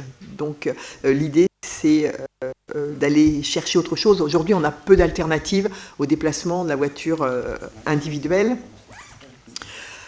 Donc on essaie de s'inscrire dans le plan France Ruralité que l'État a annoncé le 15 juin 2023. Et du coup, pour disposer d'une stratégie opérationnelle de mobilité, on vous propose de s'inscrire sur 2 projets innovants. Le premier, alors écoutez, honnêtement, je vais vous lire ce que j'ai sollicité. Le projet, c'est une étude opérationnelle pour la mise en place d'un réseau point nœud multimodaux. Alors, ces points nœuds multimodaux sont des lieux de regroupement physique des différentes formes de mobilité sur une commune, aire de covoiturage, parking vélo, arrêt de car ou transport à la demande. Et ce type d'approche est utilisé par des départements comme le Loiret. Nous serions la première intercommunalité à le faire au plan national. Voilà, cela tient notamment à la surface atypique et très importante de notre communauté de communes qui permet d'appliquer ce type de concept. Ça, c'est sur le premier point. Et le deuxième projet innovant, ce serait Mobipart, qui lui a pour objectif de créer une plateforme de mobilité unifiée. Et pour avoir plus de détails, donc l'information et le service multimodal avec un projet de recherche et de développement sur une plateforme de mobilité unifiée. Donc ce projet vise à utiliser de manière optimale tous les sièges vides disponibles sur le territoire en un temps donné, que ce soit en covoiturage, déplacement solidaire, transport à la demande, avec un seul outil numérique. Voilà ce que je peux vous dire sur les 2 projets qui vous sont proposés. Y a-t-il des questions ? Auquel cas, je vous propose d'émettre un avis favorable au dépôt de la candidature de la communauté de communes Sud-Vendée Littorale au titre du Fonds vert mobilité rurale, de m'autoriser à déposer un dossier de demande de subvention auprès de la région des Pays de la Loire au titre de cette opération, de m'autoriser à déposer un dossier de demande de subvention auprès des services de l'État dans le cadre du Fonds vert, et puis de m'autoriser à signer les pièces afférentes à ce dossier. Y a-t-il des voix contre? Des abstentions? Non. Je vous remercie. Et je passe la parole à Laurent. Merci Brigitte. Bonsoir à tout le monde. Il s'agit de la modification des statuts de la société publique locale SPL Sud-Vendée Littoral Tourisme, vous le savez, qui a pour principal objet la promotion et le développement touristique et assume les fonctions d'office de tourisme. C'est une société à capital par action. Elles ont une valeur de 1 000 €, il y en a 100, elles sont réparties comme suit, 97 pour la communauté de communes Sud-Vendée Littoral. Nous en avions laissé en propriété 2 à la communauté de communes Vendée Grand Littoral et 1 pour la communauté de communes du pays de Fontenay-le-Comte. Il est pertinent, au-delà de la mission qui est celle de l'Office de tourisme, de renforcer le développement économique du territoire et de mettre en place, au bénéfice des communes membres de la communauté de communes, une offre d'ingénierie publique de qualité et financièrement accessible, principalement dans deux domaines. Et à l'instar de nombreuses SPL, il est proposé aux membres du conseil communautaire d'abord d'étendre l'objet social de la SPL au développement économique. Alors je peux vous lire tous les objets, je vais peut-être le faire parce que c'est important quand même. La promotion de la commercialisation d'une offre foncière et immobilière, l'accompagnement des acteurs économiques de tourisme, la promotion et l'instruction des dispositifs d'aide à l'immobilier d'entreprise, l'organisation d'événements favorisant le développement économique, l'animation du tissu économique ou encore les actions de communication valorisant les acteurs économiques et la notoriété de notre territoire.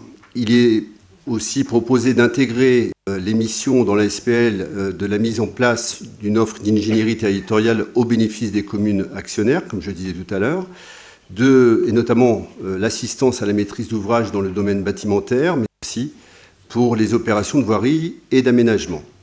Il est proposé aussi de modifier la dénomination sociale de la SPL qui deviendrait Sud-Vendée Littoral Attractivité, donc une agence d'attractivité, et de fixer le montant nominal des actions à 500 € au lieu de 1 000 € afin de favoriser la prise de participation des communes membres de la communauté de communes Sud-Vendée Littoral à son capital. Il est également prévu de racheter à l'actuelle valeur nominale de 1 000 € les 3 actions détenues par la communauté de communes Vendée Grand Littoral et Pays Fontenay-le-Comte, qui dispose elle-même d'une agence d'attractivité économique et touristique, et de proposer de faire entrer chacune des communes membres de notre communauté en leur proposant l'acquisition auprès de la communauté de communes d'une action à la nouvelle valeur nominale de 500 €. Alors, compte tenu du niveau de participation de chaque commune, je vous rappelle, nous sommes 43 et du nombre d'administrateurs qui est limité à 18, il convient d'instituer une assemblée spéciale ayant pour membres l'ensemble des communes actionnaires. On ne pourra donc avoir dans l'Assemblée que 5 représentants, mais qui représenteront l'ensemble des autres siégeant au conseil d'administration, qui s'ajouteront à 13 administrateurs, puisqu'on va passer de 11 à 13 administrateurs une fois qu'on aura acquis les 3 actions de la communauté de communes de Vendée Grand Littoral et du pays de Fontenay-le-Comte. Et l'ensemble de ces différents points sont intégrés dans le projet de statut modifié, joint à la présente délibération et devant être approuvé par une prochaine Assemblée générale extraordinaire de la SPL qui sera convoquée par son conseil d'administration. Alors en attendant, il est proposé aux membres du conseil communautaire d'approuver les projets de statut modifiés de la SPL Sud-Vendée Littoral, d'approuver la nouvelle composition du conseil d'administration, de confirmer dans la fonction d'administrateur les 11 représentants actuels de la communauté de communes Sud-Vendée Littoral, mais aussi de désigner par délibération distincte 2 autres représentants de la communauté de communes Sud-Vendée Littoral qui prendront leur fonction une fois qu'on aura acquis les 3 actions des 2 autres communautés de communes, d'approuver l'acquisition de la totalité des actions, c'est-à-dire des 3 détenues, d'autoriser le versement de la totalité de cette somme en une seule fois, laquelle sera prélevée sur le budget principal, et puis d'autoriser l'action par la communauté de communes des littorales à chacune des communes membres de la communauté d'une action sur la base du nouveau montant nominal de 500 € et de dire que le prix de cession de ces actions sera inscrit sur le budget principal et d'autoriser le président à prendre toutes les mesures nécessaires à l'exécution de la présente délibération. Est-ce qu'il y a des questions ? Est-ce qu'il y a des questions sur ce sujet ? C'est vraiment... La volonté, elle est claire, elle est affichée. C'est vraiment une grande transversalité entre le volet touristique, le volet économique. Aujourd'hui, on a deux pôles majeurs, indissociables, et qui sont la force de notre territoire, et qui ont parfois du mal à se croiser, parce que voilà, on n'est pas sur la même entité. Donc l'idée, voilà, c'est d'avoir une véritable transversalité pour que les projets soient portés ensemble, parce qu'ils sont indissociables. On a beaucoup de projets économiques, et Bruno pourrait le dire, qui sont liés au tourisme. Et eux, le tourisme, on sait très bien que sur notre territoire, Laurent le dit souvent, combien est-ce que ça génère d'emplois. Donc je veux dire, c'est indissociable du volet économique. Donc voilà, c'est vraiment cette volonté-là, c'est de se dire, il faut qu'ils se connaissent les uns et les autres en permanence, les projets qui sont travaillés pour avancer dans la même direction, le plus efficient. Voilà. Et puis, pour nos porteurs de projets aussi, savoir qu'ils ont un interlocuteur qui peut répondre sur plusieurs champs. Et puis on a le volet aussi de soutien qui est important et sur lequel on sait très bien que vous nous attendez régulièrement, et c'est important, on doit être là. Et de permettre à chacune des communes d'être détentrice d'une... Et c'est aussi l'enjeu, c'est que chacune des communes puisse être détentrice d'une part de cette ESPL. Est-ce qu'il y a des questions ? Non ? C'est clair pour tout le monde ? On passe aux voix. Qui s'abstient ? Qui est contre ? Merci. Alors, on envoie sur la délibération suivante qui répond à ce qu'on vient de dire, puisque nous avons décidé d'approuver les projets des statuts modifiés de la SPL Sud-Vendée Littoral Tourisme, prochainement dénommée Sud-Vendée Littoral Attractivité. Et donc, dans le cadre de l'évolution de l'objet social, il importe de procéder à la désignation de 2 représentants pour siéger au conseil d'administration dès la cession des actions précitées réalisées. Se porte candidat M. Bruno Fabre. Toujours d'accord ? Et M. Éric Sautreau, toujours en forme ? Oui. Super. Pour ces désignations, le Code général des collectivités territoriales autorise le vote à main levée dès lors que le Conseil se prononce en ce sens à l'unanimité et qu'aucune disposition législative ou réglementaire ne s'y oppose. Et le Conseil communautaire je vous propose, aux membres, à chacun de vous, de désigner à l'unanimité d'adopter le vote à main levée, de désigner M. Bruno Fabre et M. Éric Sautreau comme représentants au sein du conseil d'administration de la SPL Sud-Vendée Littoral Tourisme, et ce, à compter de l'acquisition des 3 actions des 2 autres communautés, et d'autoriser les 13 représentants au conseil d'administration à présenter leur candidature à toute fonction, et ce, y compris à la fonction de président ou de président-directeur général. Est-ce qu'il y a des questions ? Pas de questions, donc tout le monde est... Si ? La SPL, maintenant Sud-Vendée Littoral Attractivité, on prendra une autre délibération pour la dénomination ou c'est de fait, non ? Non, c'est pas nous qui allons définir. Une SPL, elle a son autonomie en tant que structure et personne morale. C'est elle qui va prendre son nouveau nom. D'accord. On ne peut pas déclarer pour elle le nom qu'elle va prendre. Mais évidemment, il n'y a aucun doute sur le fait qu'elle suivra les commandes de la communauté de communes. Autre question ? Pas d'autres questions. Je passe aux voix. Qui s'abstient ? Qui est contre ? Eh bien, nous avons 2 nouveaux administrateurs. Merci. Pardon. Merci beaucoup. Oui. Ouais. Je passe au point suivant. Conseil de développement avec l'adhésion de la communauté de communes et de son conseil de développement à la coordination nationale des conseils de développement.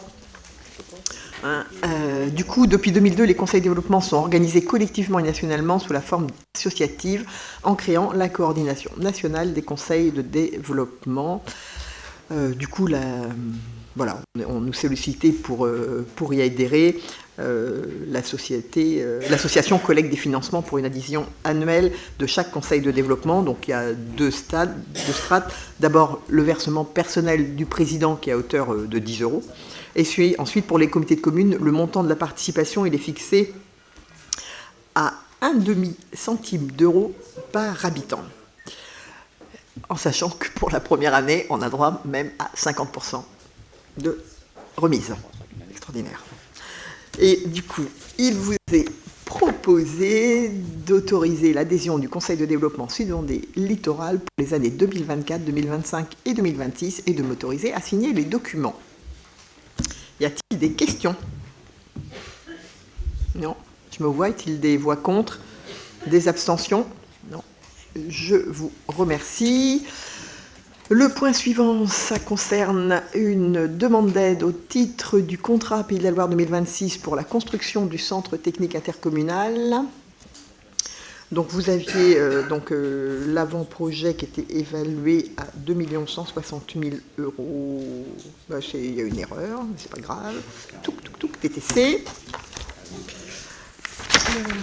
Et du coup, vous aviez sur l'autre côté de feuille le plan de financement avec les travaux de VRD, la maîtrise d'œuvre, et ensuite en soutien financier la DECIL pour un montant de 500 000 €, la région pour un montant de 787 400 €, n'importe quoi, et un autofinancement de 647 600 €.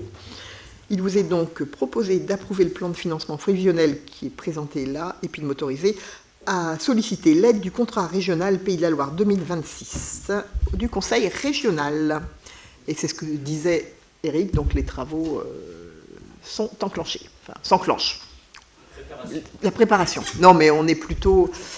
C'est bien, on sera à peu près dans les clous de ce qu'on s'était donné comme objectif, et c'est important. Et puis voilà. Y a-t-il des questions? Non. Y a-t-il des voix contre?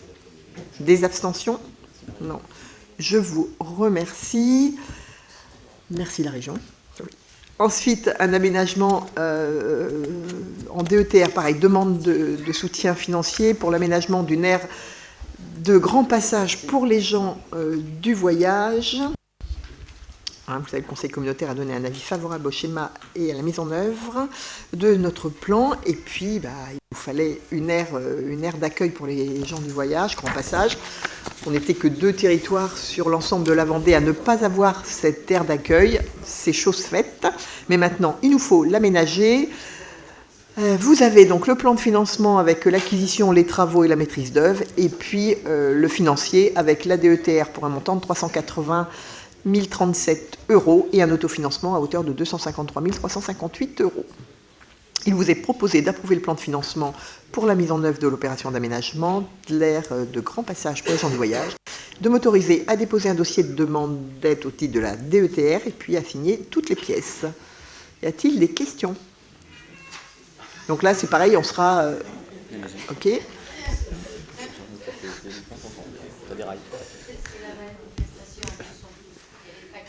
Oui, il y a des tracteurs qui traversent la ville. Ah d'accord. Ça vous passionne, quoi. Donc pour faire court.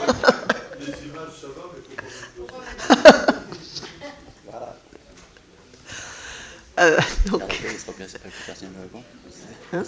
Alors, elle sera opérationnelle pour cet été.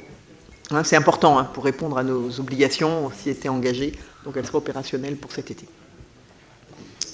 Y a-t-il des questions? Non? Je me vois, il y a des voix contre, des abstentions. Merci beaucoup. Et je passe la parole à Marie.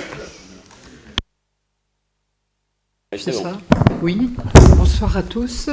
Moi, je vais parler des tarifs des maisons de l'enfance qui, à compter du 1er janvier 2024, compte tenu des différents arrêtés préfectoraux et à la demande de la CAF, de la CNAF même, nous révisons nos tarifs d'une manière très légère.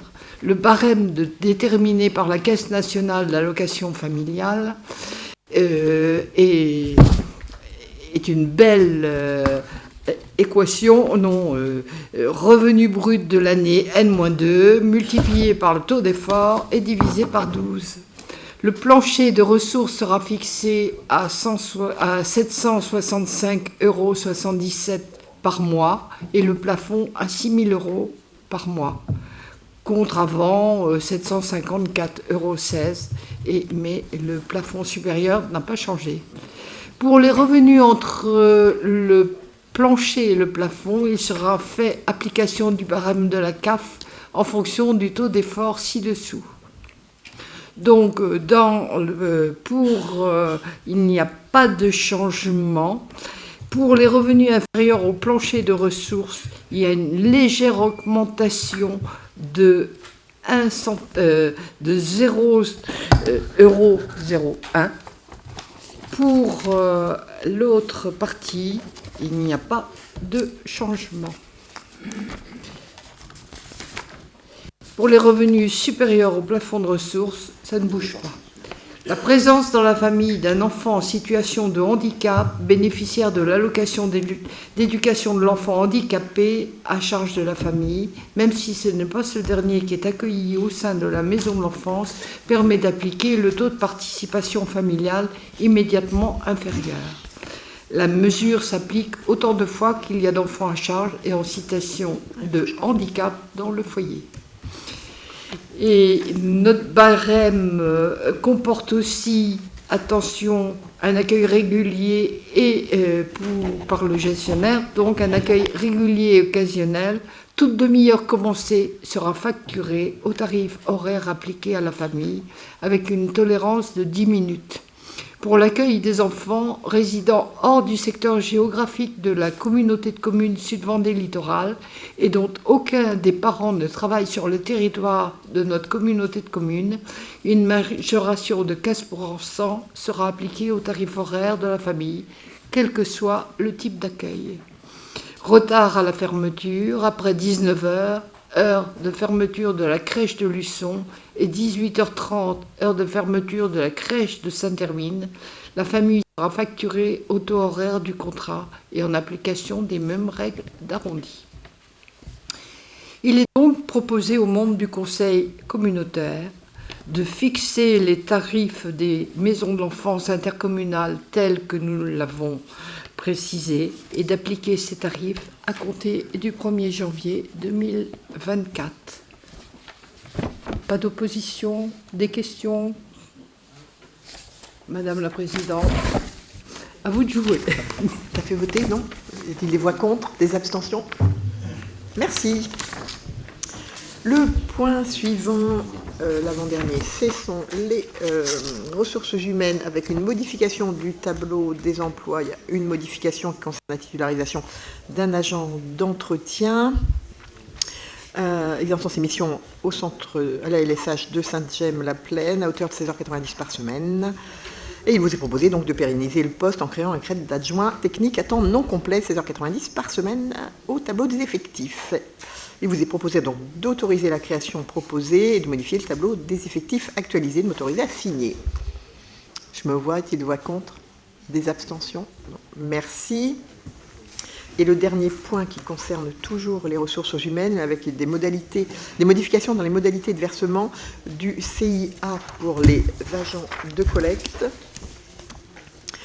En fait, on le fait pour tenir compte des spécificités du métier des agents de collecte, des OM, et valoriser le respect des consignes de travail et de matériel. Donc, il vous est proposé une grille CIA à désignation de ces agents, avec des critères d'évaluation qui sont les suivants: la qualité du travail effectué, le respect du matériel, les qualités relationnelles, le présentéisme. Donc vous aviez le détail des points et donc le nombre total de points est fixé à 200, qui correspond au montant brut maximum du CIA. Et donc, si vous en êtes d'accord, il convient d'ajouter ces critères à l'article 4 de la délibération du 17 décembre 2020. Y a-t-il des questions? Non. Donc je vous propose de valider les critères retenus pour le versement du CIA des agents de collecte et de m'autoriser à signer, prendre et signer les arrêtés individuels correspondants. Y a-t-il des voix contre? Des abstentions? Merci. Moi, j'ai terminé pour le côté formel. J'avais un petit point qui concerne, je l'ai annoncé au vœu, il y a un tour santé qui sera organisé le 28 mars 2024. On a déjà eu beaucoup d'inscriptions, ça commence, et on est un peu limité dans le nombre d'inscriptions. L'idée, c'est de faire un bus, il y a 61 places, puisqu'à l'intérieur du bus, on aura la CPAM, on aura l'ARS, on aura des gens qui puissent nous répondre. On est 43 communes. L'idée au départ, c'est peut-être d'avoir une personne par commune, mais on reviendra vers vous si le bus n'est pas complet pour pouvoir le compléter. On a déjà pris pas mal d'engagements, mais on a déjà des inscriptions. C'est très bien, parce qu'on sait très bien que c'est un enjeu fort, que la santé, ça nous intéresse tous, parce que ça nous concerne tous à un moment ou un autre. Voilà, donc juste un petit rappel pour vous inscrire, bien entendu, en même temps en disant, bon, pour le moment, on va prendre plutôt une inscription par commune, et puis on ouvrira, bien sûr, pour ceux qui... s'il nous reste de la place sur le bus, c'est un bus de 61 places, si on enlève, et on va être sur du 53 places à peu près, 50-53 places. En fait, c'est d'aller à la rencontre des professionnels de la santé, du territoire, et en même temps d'être avec la CPAM, l'ARS, pour un peu voir ce qui se fait sur notre territoire, la promotion du territoire, et voir avec eux aussi ce qui leur manque, comment est-ce qu'on peut travailler avec eux. Voilà, plutôt on l'a travaillé avec eux, donc ils vont nous recevoir dans les maisons de santé, voir aussi les équipements qu'on a, parce qu'en fait on a plutôt une méconnaissance, pas tous, mais pas forcément la connaissance. Voilà, c'est vraiment d'avoir un échange avec les professionnels de santé. Voilà, je pense que, on vous a dit, on vous l'a dit, on essaie vraiment de travailler sur une stratégie santé 2024. Alors on s'appuie sur les praticiens en place, mais c'est intéressant aussi d'aller à la rencontre de ceux qui irriguent notre territoire, et puis que on prenne conscience aussi de leurs problématiques. Voilà. Donc c'est une belle journée au service de la santé. Voilà, ce petit point que je tenais à vous faire, et puis on déjeunera avec eux pour pouvoir échanger aussi. Est-ce que de votre côté, il y a des questions? Non? Eh bien écoutez, je clôt ce conseil communautaire et je vous souhaite une très bonne soirée. Merci beaucoup.